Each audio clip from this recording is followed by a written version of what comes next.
শীতকালে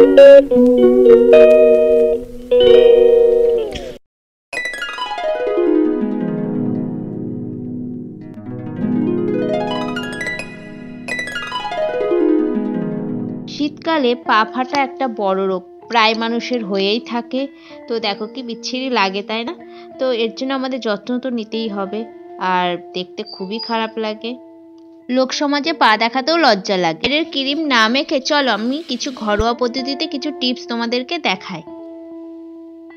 এরকম সুন্দর পা পেতে আমার ভিডিওটা সম্পূর্ণ তোমাদেরকে দেখতে হবে, আর এটা করতেও হবে। সবার প্রথমে আমি কিছুটা জল ঢেলে নিলাম গামলার মধ্যে, ঠান্ডা জল এটা কিন্তু। এর মধ্যে দিয়ে দেবো কিছুটা লবণ, যেটা আমরা খাবার হিসেবে খাই। প্রায় আমাদের ঘরে তো লেবু থাকেই, পাতিলেবু, আর পাতিলেবুর রসটাও আমি চিপড়ে নিয়ে নিলাম।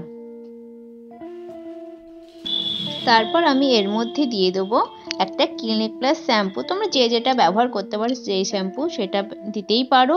আর ভালো করে এটাকে আমি গুলিয়ে নেবো সুন্দর করে। তোমরা ভাবতেই পারো আমি কেন লবণ দিলাম। এই লবণটা দেওয়ার কারণ হচ্ছে আমাদের পা ফাটা থেকে অনেক উপকারী করে, ওটা ইনফেকশন থেকেও বাঁচায়। এর মধ্যে আমি দিয়ে দেবো কিছুটা উষ্ণ গরম জল, যে যতটা নিতে পারবে। হাত দিয়ে ভালো করে গুলিয়ে নেওয়ার পর গরম জলটা দেখলে তো তারপর এর মধ্যে আমি নিজের পা দুটোকে দিয়ে দেবো।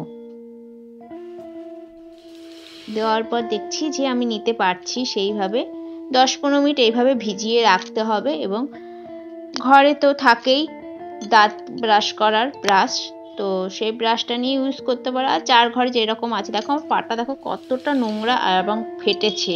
যেহেতু আমি আলতা পরি প্রত্যেক বৃহস্পতিবার, এর জন্য লাল লাল দাগ হয়েই রয়েছে পায়ের মধ্যে, ফাটা জায়গাগুলোতে বেশিরভাগ দেখাই যাচ্ছে।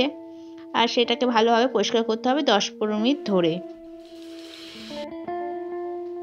সপ্তাহে অন্তত 2 দিন করতেই হবে তোমাদের এইভাবে পায়ের যত্ন রাখতে গেলে।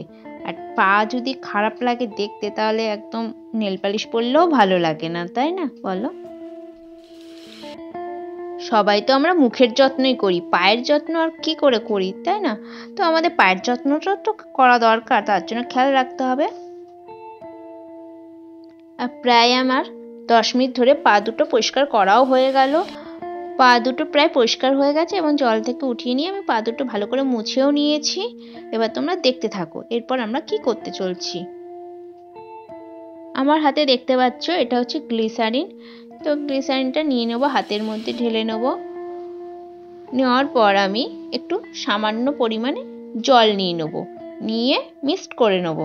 সামান্য জল ভালো করে মিক্সড করে পা দুটোকে ভালো করে লাগিয়ে নেবো। এরকম করে লাগিয়ে নিলাম, তোমরা এইভাবে লাগিয়ে নেবে। অনেকক্ষণ ভালোভাবে ম্যাসেজ করে নেবে পা দুটোর মধ্যে, এই তেলাক্ত ভাবটাও থাকবে না। এটা তেল নয়, এটা আঠালো ভাব, ঠিক আছে? আর এই জিনিসটা প্রায় দোকানে তুমি পাবে। তো তারপর আমাদের কি করতে হবে, পা দুটো যখন এরকম মাখার পর, তোমরা তো মোজা পরোই শীতকালে, তারপর মোজাটাকে পরে নেবে এটা লাগানোর পর। আর সারা রাত ঠিক এইভাবেই থাকবে, ধুলো ময়লা যাতে না লাগে। আর রাতে লুজ মোজা ইউজ করবে। এরকম পা সুন্দর কোমল পেতে গেলে।